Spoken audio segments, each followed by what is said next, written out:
देखो, राहुल जी की रैली से बहुत ज़्यादा फर्क पड़ने वाला है और ख़ास तौर पर मैं बात करूंगा पिछले 5 महीनों की कि राहुल गांधी जी ने 12 जून को न्याय यात्रा निकाली थी और न्याय यात्रा निकालते हुए सबसे ज़्यादा उन्होंने जो इशू मुद्दे उठाए थे छात्रों के, नौजवानों के, कि बार बार पेपर लीक की घटनाएं सामने आ रही थी, नौकरी की समस्या युवाओं के सामने आ रही थी, बेरोजगारी आप देखेंगे देश में चरम पर है और देश की फौज को कमज़ोर करने की स्कीम बनाई गई बीजेपी ने, अग्निपथ की। उसकी प्रॉब्लम लेके वो तमाम छात्रों नौजवानों से मिले और फिर उसके बाद कांग्रेस पार्टी युवा न्याय भी लेकर आई। तो मुझे ये है कि असर रैली का बहुत ज़्यादा पड़ने वाला है, क्योंकि पीएम की रैली भी है ना आज। पीएम की रैली भी है। मुझे लगता है पीएम की रैली और आप राहुल गांधी जी की रैली में दोनों के भाषणों को जरूर सुने। मैं देश के तमाम युवाओं से भी ये बात बोलूँगा कि आप दोनों के भाषणों को सुने, तो उन्हें भाषण सुन के पता लग जाएगा कौन उनके मुद्दों की बात कर रहा है और कौन मुद्दों को जो भटकाने की बात कर रहा है। भाई, जो हिमाचल की जो सीएम है वो भी एक एनएसयूआई से निकले हुए हैं, उनका भविष्य और हिमाचल के काम को कैसे देखते हैं आप? मैं उनसे बहुत ज़्यादा तो नहीं मिला, वो एनएसवाई के पुराने हमारे प्रोडक्ट रहे हैं, एनएसवाई के प्रदेश अध्यक्ष रहे हैं। मुझे गर्व होता है कि जिस संगठन का मैं राष्ट्रीय अध्यक्ष हूँ उसके पूर्व प्रदेश अध्यक्ष आज हिमाचल का नेतृत्व कर रहे हैं, वहाँ के मुख्यमंत्री हैं। ये मेरे लिए गर्व की बात है और उन तमाम छात्रों के लिए भी गर्व की बात है जो हमारी पार्टी से भी जुड़े हुए हैं और एनएसवाई से जुड़े हुए हैं। उसका मुझे कारण एक और नज़र आता है कि आज वो बताते हैं कि जैसे कि एक बिल्कुल आम आदमी है उस तरीके से लोगों से मिलते हैं, जो आम आदमी का जीवन होता है उस तरीके से अपना जीवन गुजारते हैं और तमाम छात्र नौजवानों से वो ऐसे ही अपने विधायक से मिलते हैं जैसे वो एक आम कार्यकर्ता से मिलते हैं। तो कहीं ना कहीं उसके पीछे के जो कारण रहे कि उनकी जो शुरू का कैरियर रहा उसका मेन जो उनकी ग्रूमिंग हुई वो इस संगठन हुई एनएसयूआई में, उसके कारण से उनका ऐसा स्वभाव है, इतने नरम और बहुत अच्छा काम कर रहे हैं। मानते हैं हिमाचल में काम अच्छा हो रहा है? बहुत अच्छा काम हो रहा है हिमाचल में। जब सीएम इतना ज़्यादा एक्सेसिबल है, मैं मानता हूँ कि हमारे जो आम छात्र मिलते हैं उन्हें शायद मुझसे मिलने में तकलीफ हो जाती है, लेकिन वो कहते हैं सीएम साहब से मिल के आ गए, अपनी बात रख के आ गए। जब नेता का इस तरीके का व्यवहार हो तो मुझे लगता है तो इससे ज़्यादा एक हिमाचल के लिए क्या भाग्यशाली बात। दिल्ली की बात करते हैं, दिल्ली में 7 सीट किस तरफ देख रहे हैं? दिल्ली में 7 सीटें इंडिया अलायंस इलेक्शन जीत रही है। उसके पीछे कारण मैं आपको बता दूं, उसके पीछे का कारण है कि दिल्ली के जो युवा हैं वो अपने आप को ठगाऊ महसूस कर रहे थे। ये बात भी सच है कि दिल्ली के युवाओं ने 2019 में कहने की बीजेपी को वोट करा था, लेकिन वो अपने आप को ठगाऊ महसूस कर रहे हैं। 19 के बाद ही अपने आप को ठगाऊ महसूस कर रहे थे। दिल्ली में आपने देखा आम आदमी पार्टी की सरकार बनी 2020 में, उनको इतना बड़ा बहुमत मिला और अब आप देखेंगे 2024 में 7 की 7 सीटें इंडिया अलायंस जीत रही है दिल्ली के अंदर। तो आपने कल एक वीडियो भी देखी होगी कन्हैया की, तो उस पर क्या कहेंगे? वो बीजेपी के कार्यकर्ता ने एक बहुत छोटी हरकत करी है, ओछी हरकत करी है।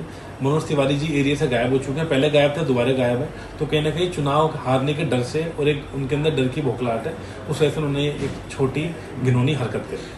मानते हैं कि पब्लिक विरोध कर दिया ये पब्लिक विरोध नहीं है। आप उस आदमी का एक बार टाइमलाइन खोल कर देखें सोशल मीडिया पे, वो इस प्रगति का आदमी है जो समाज को तोड़ने का काम कर। देखो, राहुल जी की रैली से बहुत ज़्यादा फर्क पड़ने वाला है और ख़ास तौर पर मैं बात करूंगा पिछले 5 महीनों की कि राहुल गांधी जी ने 12 जून को न्याय यात्रा निकाली थी और न्याय यात्रा निकालते हुए सबसे ज़्यादा उन्होंने जो इशू मुद्दे उठाए थे छात्रों के, नौजवानों के, कि बार बार पेपर लीक की घटनाएं सामने आ रही थी, नौकरी की समस्या युवाओं के सामने आ रही थी, बेरोजगारी आप देखेंगे देश में चरम पर है और देश की फौज को कमज़ोर करने की स्कीम बनाई गई बीजेपी ने, अग्निपथ की। उसकी प्रॉब्लम लेके वो तमाम छात्र नौजवानों से मिले और फिर उसके बाद कांग्रेस पार्टी युवा न्याय भी लेकर आई। तो मुझे ये है कि असर रैली का बहुत ज़्यादा पड़ने वाला है, क्योंकि पीएम की रैली भी है ना आज।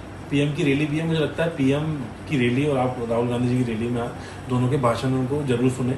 मैं देश के तमाम युवाओं से भी ये बात बोलूँगा कि आप दोनों के भाषणों को सुने, तो उन्हें भाषण सुन के पता लग जाएगा कौन उनके मुद्दों की बात कर रहा है और कौन मुद्दों को जो भटकाने की बात कर रहा है। भाई, जो हिमाचल की जो सीएम है वो भी एक एनएसयूआई से निकले हुए हैं, उनका भविष्य और हिमाचल के काम को कैसे देखते हैं आप?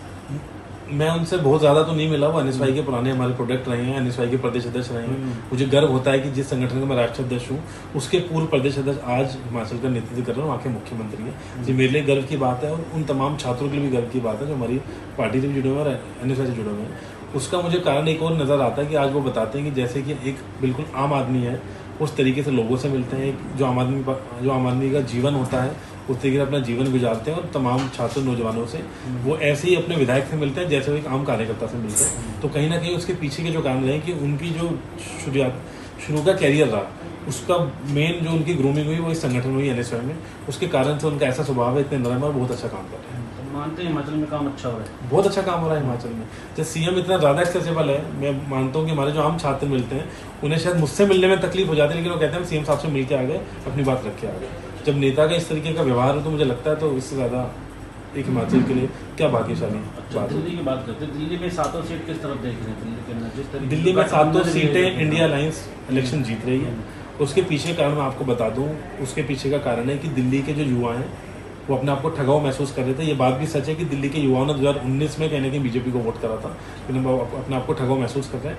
19 के बाद ही वो अपने आप को ठगाव महसूस कर रहे थे। दिल्ली में आपने देखा आम आदमी पार्टी की सरकार बनी 2020 में, उनको इतना बड़ा बहुमत मिला, और अब आप देखेंगे 2024 में 7 की 7 सीटें इंडिया लाइन जीत रही है दिल्ली के अंदर।